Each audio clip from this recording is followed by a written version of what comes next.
Hello, how you doing? I'm going to talk about the Kyle Rittenhouse verdict and what does it mean? And particularly, what does it mean for blacks?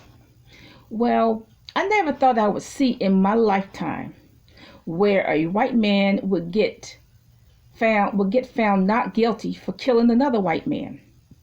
Two, and almost killing a third. I never thought I would see in my lifetime where a white man would be found not guilty of gunning down some white men. I just never thought I would see that in my lifetime.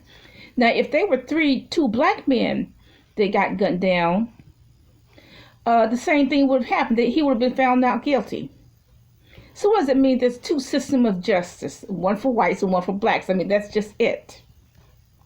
See, the problem is that this was a Black Lives Matter protest. That is the whole problem. And those two victims were seen as, and I don't like to use this word, they were seen as nigger lovers.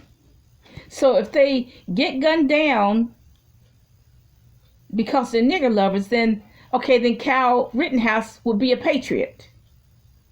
He's a patriot. All of a sudden, he's a patriot because he gunned down two nigger lovers and almost gunned down the third. He's a patriot. Okay, so now if this was another type of protest, for example, if it was a crippled white girl, 13-year-old white girl, and they were protesting her, she had some kind of multiple sclerosis or something, he would have been found guilty of first-degree murder. He would have been found guilty if there was a little white girl. But see, this was a Black Lives Matter protest. And the two victims and the third victim are considered nigger lovers. So gun them down, that's okay. He did America a favor. He's a patriot. Now, like I said, if those were three black victims, there would have been the same outcome. You just gunned down three black people. That's okay. That's not a big deal. So what does this mean for blacks? Well, my suggestion is you try not to put yourself in that position so something like this will happen to you, because you're not going to win. If you're black, you are not going to win at all, ever. And tell your sons, don't try not to put themselves in that position, because we're not going to win if we're black.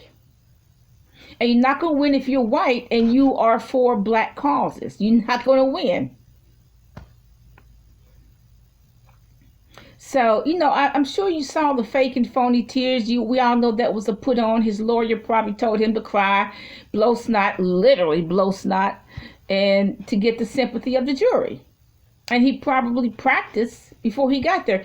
I think that he knew from day one that he was going to be found not guilty. He picked and chose the jury. They're probably all white jurors. He knew he was going to be found not guilty. You could see, at the beginning of the trial, he always had this smile on his face. He knew he was going to be found not guilty. He knew he had the jurors in his hand because they were picked and chosen by him. But he knew he was going to be found not guilty. I think it was just the judge seemed to be for him. So I think he knew what was going to happen anyway. Everybody was bought and sold. I have gone to court before, and, the judge was bought and sold before I even got there. So Kyle Rittenhouse knew that, it's going to be bought and everything is bought and sold. Okay, he was going to be found not guilty. He knew that. And besides that, his lawyer fees were paid by Fox News. Who knew? They consider him a patriot because he gunned down two nigger lovers and almost gunned down the third. There's two systems of justice in this country, white and black, and you may as well accept it. That's just the way it is. Bye.